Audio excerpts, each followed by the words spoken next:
question for a real long time. I've been a bad boy and it's plain to see.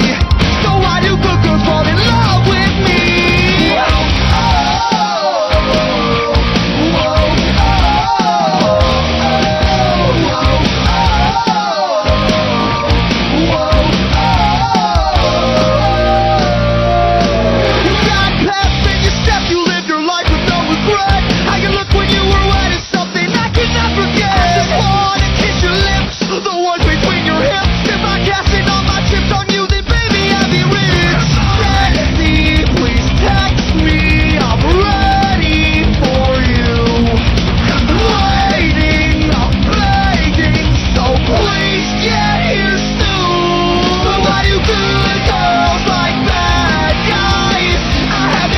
For a real